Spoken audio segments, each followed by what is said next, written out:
bombs in the 88B Harrier. So, as demonstrated, you have CCIP, constantly computed impact point. You've got CCIP to CCRP handover, and then finally there we had CCRP, otherwise known as automatic. I hope that you all enjoyed that, and I'll see you next time.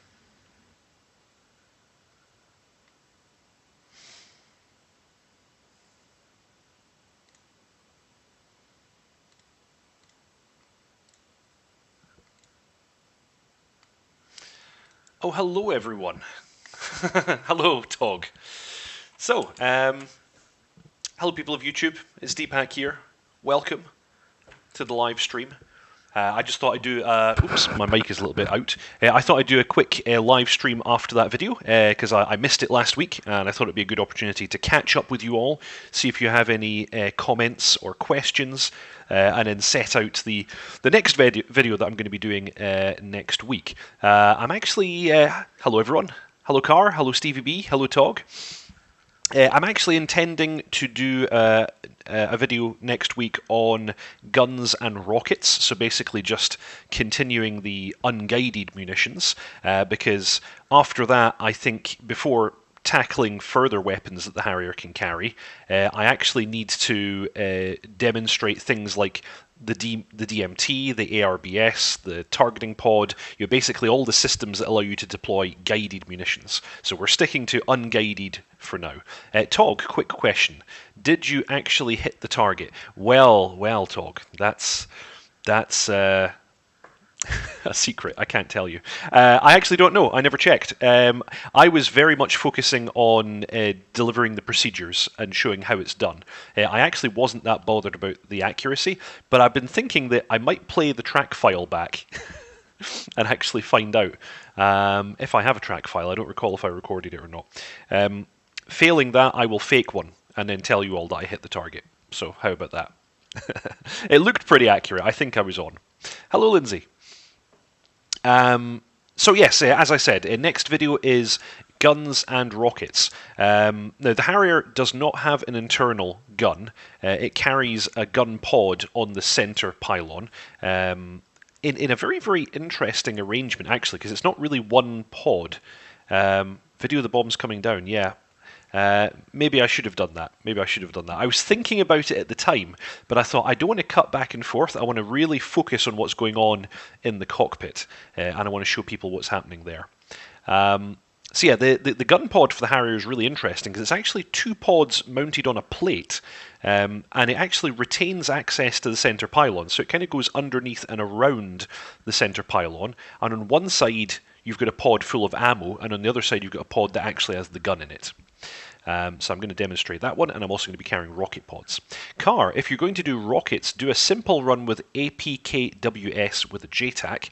It's almost like using them unguided, but they'll always hit. Genius. I've actually been practicing with the APKWS, and it's really, really cool.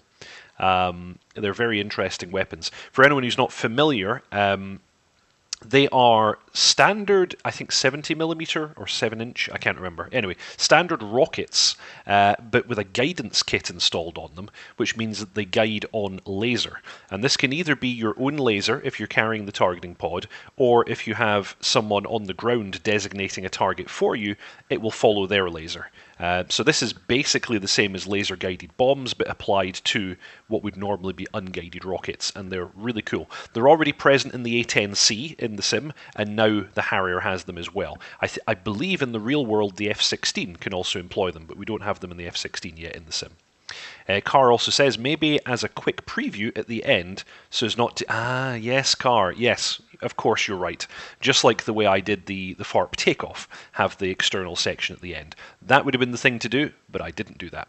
And Tog, I have faith, you did hit the target though. Certainly better than using the Zuni, I assume, yes. Yeah, Zuni rockets are no longer used, in fact, by the Harrier. I don't know if they ever were used. Come to think of it. But yes, they're certainly not currently used by the Harrier. So yes, that's the next video. I'm going to be doing, like I said, guns and rockets, and then we're going to take a little look at the systems on board the aircraft that allow us to employ guided precision weapons.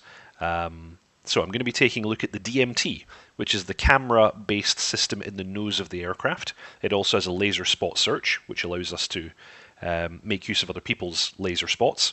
I'm going to go over the Lightning II targeting pod, which is the day and night targeting pod that the aircraft can carry. Speaking of day and night, this is the night attack version of the Harrier, so at some point, although probably a bit later, I will cover the systems that the aircraft has to allow it to operate at night, which is pretty cool. It has forward-looking infrared, and it has night vision goggles. So it is possible to fly the aircraft at night in non-visual conditions. TOG, I'll have to check, but I think the US Marines used Zunis on their birds. Don't quote me on that one, though. Okay, interesting. Yes, and then, of course, I will cover laser-guided bombs, JDAMs, APKWS, and I will also cover the Mavericks. The Harrier doesn't actually use the infrared or the TV-guided, or electro-optical, you could call them, Mavericks. It only uses the laser Mavericks. That's what the US Marine Corps use. Big bad bombs, says Frantic. And of course, the other thing that they added to the Harrier not that long ago was the laser JDAM, which is a very interesting dual mode guided bomb. So by default, it will work just like a JDAM in so much as it guides based on GPS and INS. So it's fire and forget. You feed it a set of coordinates and you let go of it within range of the target, and it just glides to the target without any further interaction. However, if you need to be super accurate, or you need to hit a moving target, it also has a laser spot receiver. So you can actually laze the target after dropping it, and as long as you laze it within the first few seconds, it will then guide on the laser, which means, yeah, it can then be more accurate than GPS allows, because GPS is not super accurate. Like, GPS is good enough to hit a building, or maybe a big vehicle, but it's a bit dodgy. Really, if you're wanting to hit something small, you want it to home in on a laser. Yeah, Tog says, when in doubt, attach a laser to it. Attracts cats. Okay, right. You had me in the first half. Yeah, if you want accuracy, you go for laser guidance. That is the way. So, does anybody have any questions or requests? Of course, as I agreed before, once I've finished my series on the Harrier, I'm going to be moving on to the F-16 Fighting Falcon. So that will be most exciting, I'm sure. And yeah, in the future, I would like to do series ZZZs on the JF-17 Thunder and the M2000C as well. But yes, I'm always open to suggestions. And of course, we are going to be covering the other methods of taking off and landing in the Harrier. We have so far only covered STOL. The Harrier, of course, can conventionally take off and land, and it can also vertically take off and land. So those will be exciting things to do. So, I'm just going to wait a couple of moments, see if anybody has any further comments they want to make, but I think that was everything I wanted to cover. TOG, Mi-24 when it's released? Yes, absolutely. I will be very interested in flying the Mi-24. I'm even actually kind of interested in redoing my old series that I did on the Mi-8, because I feel like that could be brought up to date, because the Mi-8 actually had a lot of functionality added to it after I did those tutorial videos. I did them kind of early-ish in its development, or its release cycle. So I really like the Mi-8, and I am very interested in the Mi-24. So yes, is the short answer to that one. I've even been thinking of doing some additional videos as well, because the Harrier had quite a big update just on Wednesday there. Which added a few interesting features, and I want to go over those perhaps. And also I'd like to do an introductory video on the Harrier at some point, where I basically just do a walk around of the aircraft and point out all of its features and systems, maybe even give a little bit of the history. Car, getting in on the ground floor on the Mi-24 might be an idea. Yes, of course, that's the thing. How do you drive traffic to your channel? You release a video on a module that's just been released. I think one of the most popular, just like straight flying aircraft videos I ever had was the M2000C when it was first released. I did a first impressions video on that one pretty much on release day, and that went through the roof. TOG, agreed. I can't name a good flight sim that has added the Mi-24 since the old game MI24.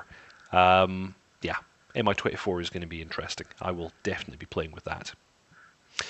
So, that's pretty much all I wanted to go over.